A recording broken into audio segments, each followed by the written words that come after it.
Shalom, మీకు ఉదయకాల శుభములు. అనుదిన వాక్య ధ్యానం డైలీ బ్రెత్కు మీకు స్వాగతం. Praise the lord. ఈ దినము కొరకు సిద్ధపరచబడిన దేవుని వాక్యము యోహాను సువార్త 8వ అధ్యాయము 58వ వచనం. యేసు, అబ్రహాము పుట్టక మునిపే నేను ఉన్నానని మీతో నిశ్చయముగా చెప్పుచున్నానెను. ప్రభునందు ప్రియులారా, ముందుగా మీకు హృదయపూర్వక వందనములు తెలియచేస్తూ ఉన్నాను. యేసుక్రీస్తు ప్రభువారు అక్కడున్న యూదులతో చెప్తున్నటువంటి మాట, మీరు అబ్రహామును చూశారా, అబ్రహాము మీకెలా తెలుసు అనే అర్థమిచ్చేటట్లు యూదులు మాట్లాడుతుంటే క్రీస్తు ఇచ్చినటువంటి జవాబు అది. ప్రభు భూమి మీద జీవించినటువంటి దినాల్లో చాలా శక్తివంతమైన ప్రకటనలు చేశారండి. అందులో ఇదొక ప్రకటన. ఆయన అబ్రహాము పుట్టకముందే ఉన్నాను అని చెప్పినప్పుడు తన దైవత్వాన్ని కాదనలేనటువంటి విధంగా ప్రకటించాడు ఆ మాట. ఈయన మొన్నే కదా జన్మించింది, అబ్రహాము కంటే ముందే ఉన్నానని చెప్పడం ఏమిటి?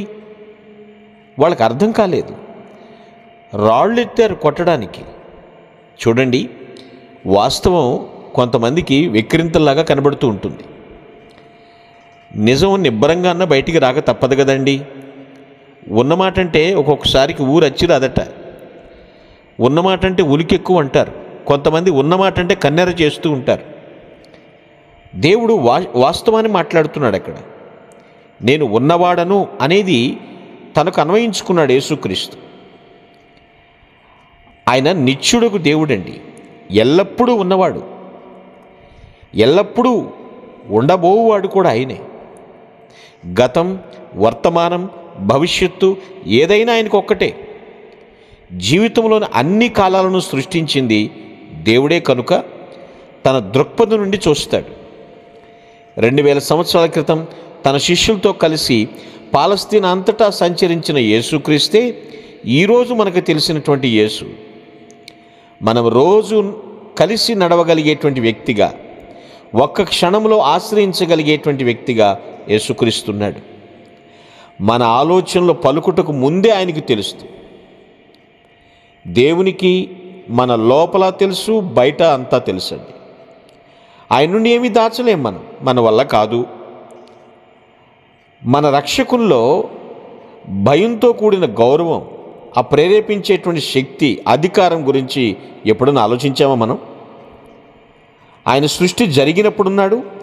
సృష్టిలోని ప్రతి దానిలో ఆయన ప్రమేయం ఉంది.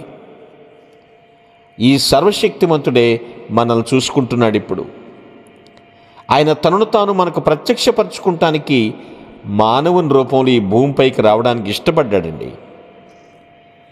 ఏదైతే మనం ఏదేని తోటలో కోల్పోయామో ఆ సంబంధాన్ని తిరిగి పొందుకుంటానికి ప్రభువు తన జీవితాన్ని ఇచ్చాడు.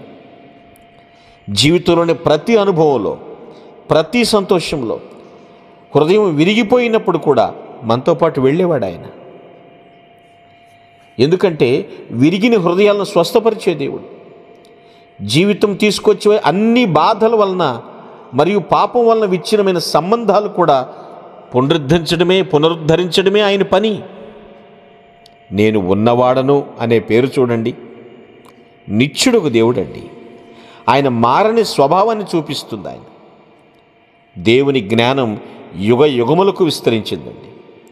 దేవుని వాగ్దానాలు మన జీవితాలకు అర్థాన్ని ఇస్తాయి. అంతేకాదు, ఆ వాగ్దానాలే మన జీవితానికి ఒక దిశను చూపిస్తాయి. ఆయన భూతకాల నిత్యత్వము నుండి భవిష్యత్తు శాశ్వతం వరకు ఒకే రీతిగా ఉన్నవాడండి. నేను ఉన్నవాడను అని చెప్తున్నాడు. ఏదో మనిషిలాగా మొన్నే కదా ఆయన జన్మించింది, మరీ గర్భాన్ని కదా జన్మించింది అని మనము నిర్ణయానికి వచ్చేయకూడదు. ఆయన ఆది నుండి ఉన్నవాడు. అబ్రహాము కన్నా, ఆదాము కన్నా ముందున్నవాడు ఆయన. అయితే మానవ సంబంధాలు నెలకొల్పటం కొరకు మానవుణ్ణి ఏ రూపమైతే పోగొట్టుకున్నాడో, ఏ యొక్క పరిస్థితులైతే కోల్పోయాడో వాటిని తిరిగి పునరుద్ధరించడానికే మనుష్యుడిగా మరలా భూమి మీదకి వచ్చాడు తప్ప ఆయన దేవుడు నిత్యుడకు దేవుడు, నిత్యము ఉన్నవాడు. గతంలో ఉన్నాడు, వర్తమానంలోను భవిష్యత్తులోను అంతటా కూడా ఉండేవాడు ఆయన. ఆ నిత్యుడగు దేవుణ్ణి నిత్యము మనము ఆరాధించుదుముగాక. ఆమేన్. Praise the lord. ప్రభు నామమున మీ అందరికీ వందనములు.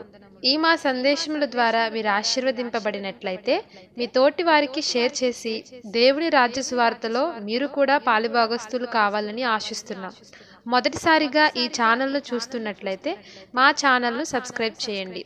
వీడియోలు నోటిఫికేషన్ రూపంలో పొందుటకు బెల్ బటన్ని ప్రెస్ చేయండి. God bless you.